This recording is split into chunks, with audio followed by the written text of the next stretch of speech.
Have you ever caught yourself chasing something so desperately only to feel empty the moment you finally get it? Maybe it was validation, the approval from others that you thought would make you feel seen and appreciated.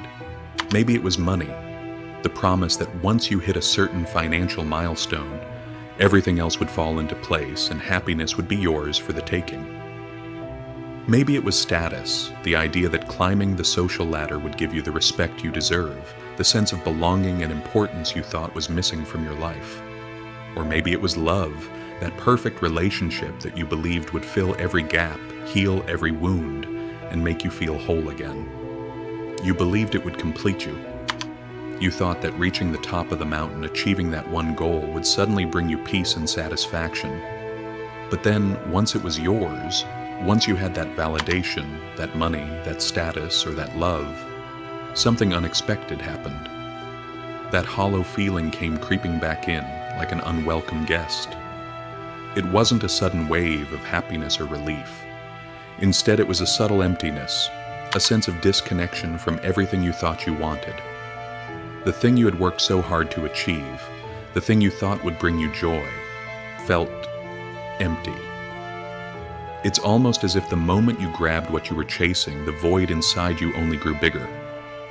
It was as though the more you poured into that emptiness, be it accomplishments, things, or people, the more you realized that nothing seemed to fill it. The constant pursuit of these things left you with a sense of dissatisfaction, and no matter how much you accumulated, the hunger never seemed to end. It's a feeling that creeps in quietly, making you question if this is really all there is to life. You try to quiet the voice inside that tells you something is missing, but the more you feed it, the more you realize that no amount of external fulfillment can silence that void. It's not that you're broken or that something is wrong with you. It's simply that we've all been taught to chase something outside of ourselves, to rely on external validation and possessions to define our worth. We've been conditioned to believe that happiness and fulfillment come from attaining the things we don't have. But the truth is far more unsettling than that. That void you feel, it's not something you can fill with more stuff. It's not something you can fix with more achievements, relationships, or wealth. It's a reminder, a painful, uncomfortable reminder, that the things you seek can never complete you, because true fulfillment comes from within. And that's the hardest truth to face, isn't it? You've been chasing something that was never meant to fill you in the first place. And no matter how much you keep reaching, you'll never feel truly satisfied. The question is, will you keep running, or will you face the uncomfortable reality that you're already enough just as you are? You're not broken. You've just been conditioned to crave more, constantly. It's the world whispering in your ear, telling you that you're not enough, not until you have what everyone else has, not until you prove yourself, not until you win.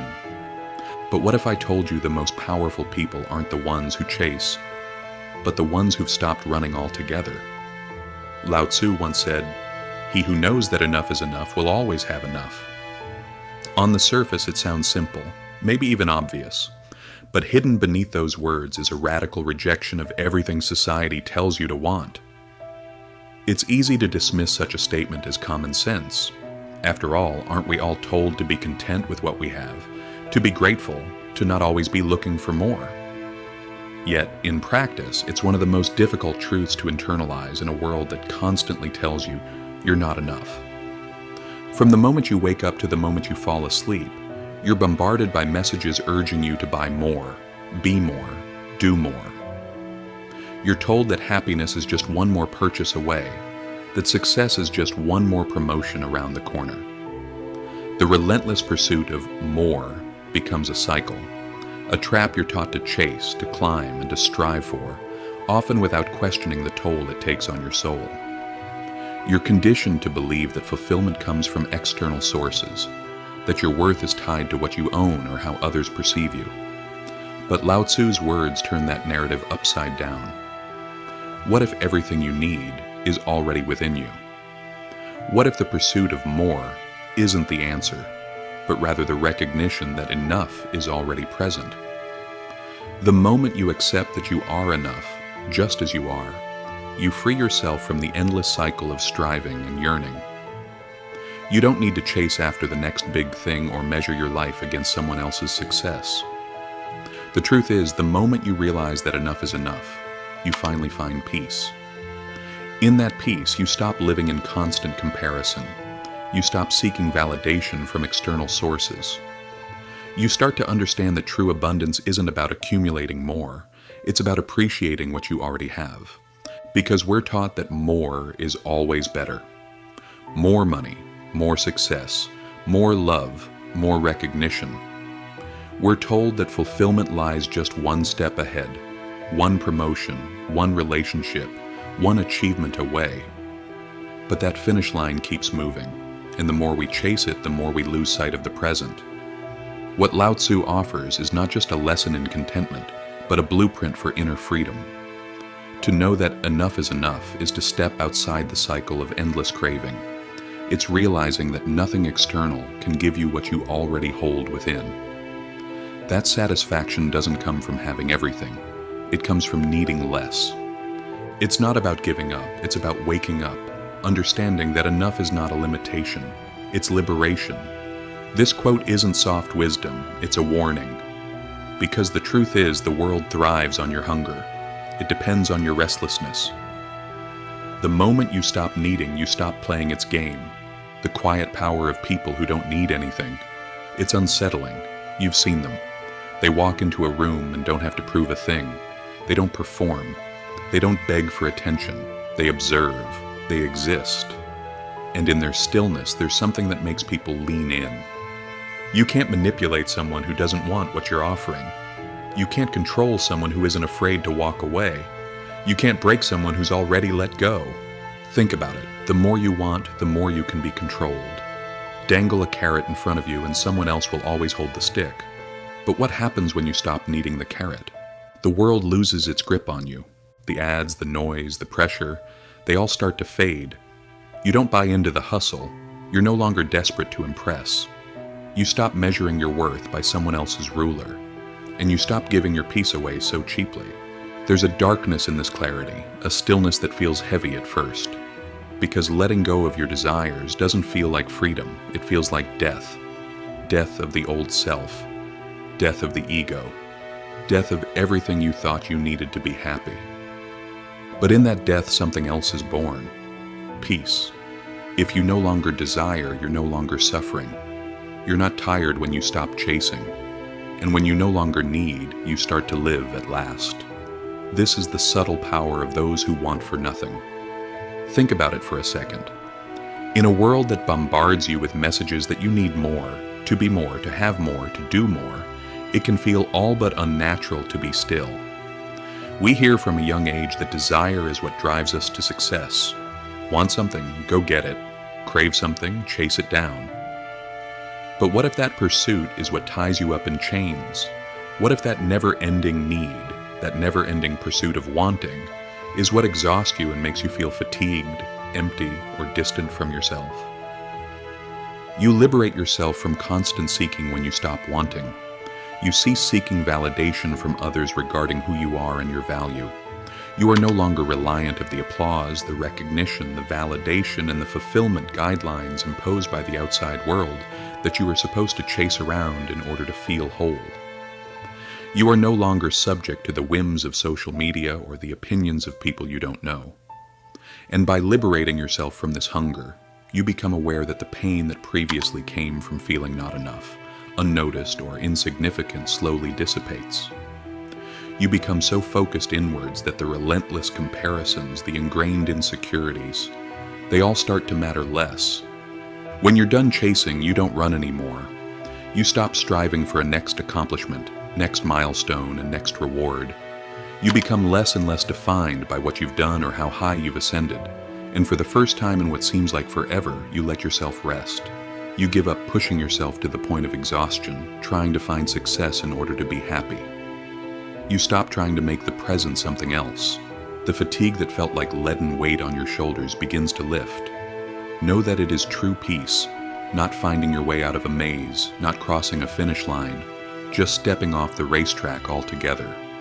And once you stop needing, you open the door to a life you didn't even know was available to you. Whenever you need something, Anything, whether it's material goods, status, love, power. You create a cycle of dependency. You are always seeking something external to you that can fill an internal emptiness. But when you don't need any more, you see that the only thing you ever needed was to know that you are already complete. You need nothing more in order to be happy. You don't need another person to feel whole. You do not have to be perpetually in pursuit of the next best thing. The world around you is loud and demanding, but you no longer feel called to answer everyone. You are no longer standing under the black cloud of pressure to prove yourself. In that stillness, in that lack of desire, that's when you really start to live. You cease to exist for the validation of others and begin to live for you. You begin to shed the things that are not essential to your happiness, your joy, your pleasure, your growth, your health. And you stop filling the space in your life with distractions. And that, my friend, is the silent clout of those who want nothing. These are the ones who do not live their lives for approval or material wealth, but rather for the serenity of knowing that they are whole enough. So the next time you're feeling a craving for something, whether it's a new job, more money, a better relationship, stop. Check in with yourself. Are you chasing something that will fill a void, or are you simply looking for peace? Because when you stop needing that, you'll understand that you've already been living the life you were supposed to be, and in that realization is pure freedom. The world will call you cold. They'll say you're distant, unbothered, detached. Maybe you are, but that's the cost of being whole. That's what it takes to stop bleeding energy into people and things that were never meant to complete you. You don't have to shout. You don't have to prove. You don't even have to win. You just have to be enough for yourself. So the next time you feel that urge to chase, to prove, to grasp, pause. Ask yourself, what if you already had everything you needed? Would you still run, or would you finally rest? That is the quiet power of people who don't need anything. And maybe that's the only real freedom that exists. But let's go deeper. When you free yourself from the cycle of wanting, you start seeing the world differently. You realize how much of your time was spent reacting to expectations, social media, trends, other people's timelines. You were living a life of reflex, not intention. But you? Now you start choosing. You choose silence over noise. You choose peace over praise. You choose substance over spectacle. You learn to walk away from what doesn't align. You become okay with saying no. You start building a life not on the foundation of what if, but on the strength of what is. And it's hard.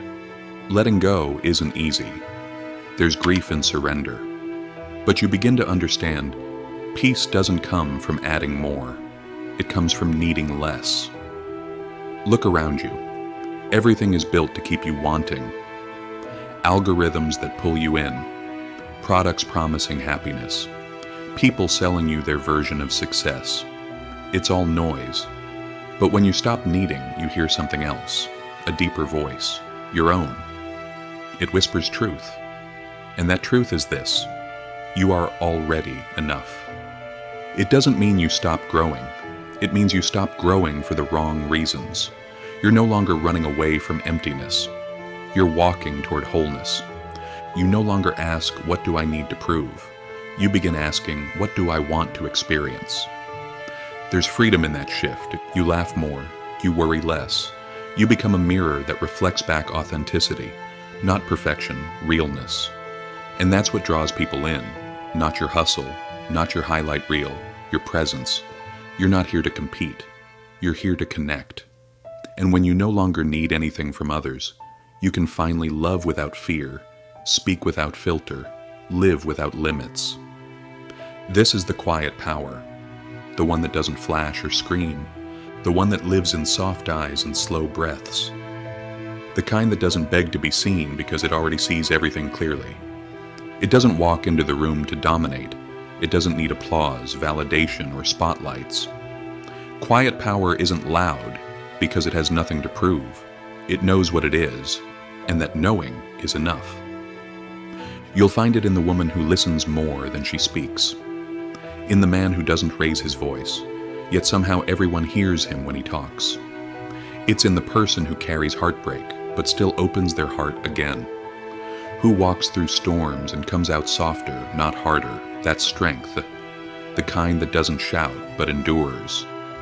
We live in a world that often celebrates noise, the loudest voices, the boldest moves, the constant chase to be seen, to be known, to be heard. But quiet power doesn't chase. It anchors. It's rooted. It doesn't need to rise above the chaos. It stands still in it. It's easy to mistake silence for weakness, to believe that softness means surrender. But look closer. There's a power in restraint, in the choice not to react, not to fight every battle, not to demand recognition. The quiet ones carry a different kind of strength, one that doesn't rely on dominance, but on awareness, one that doesn't burn bright and fast, but glows steadily through the darkest hours. Quiet power is in the mother who holds her child through the night, though no one sees her exhaustion. It's in the friend who shows up when you've fallen apart, not with grand gestures, but with quiet presence. It's in the person who forgives without needing an apology, who walks away instead of retaliating, who chooses peace even when they have every right to rage. This kind of strength doesn't make headlines, it doesn't trend, but it changes lives. It sees beyond the surface. It notices the things others miss, the trembling in someone's voice, the weariness behind a smile. Quiet power is empathy, patience, deep stillness. It's the voice inside you that says, I don't have to match their energy, I can stay grounded. And perhaps the most powerful part of all? Quiet power doesn't need to win, it just needs to be, to show up with grace, to respond with intention, to exist in a world that demands performance and still choose authenticity. Because quiet power knows something loud, power often forgets that clarity doesn't come from noise but from stillness, from listening instead of talking, from understanding instead of judging, from holding space instead of filling it. You might not notice someone with quiet power right away, but you'll feel them. In how they make you feel safe, in how they make the room lighter without saying a word, in how they carry themselves with a kind of inner peace that can't be faked or forced. It's not about being passive, it's about being present, rooted, whole. So don't underestimate the ones who move gently through the world. Their power is not loud, but it is unshakable. This is the quiet power, the kind that doesn't beg to be seen because it already sees everything clearly. So the next time the world tells you to hustle harder, want more, chase faster, stop. And remember, you've been enough all along.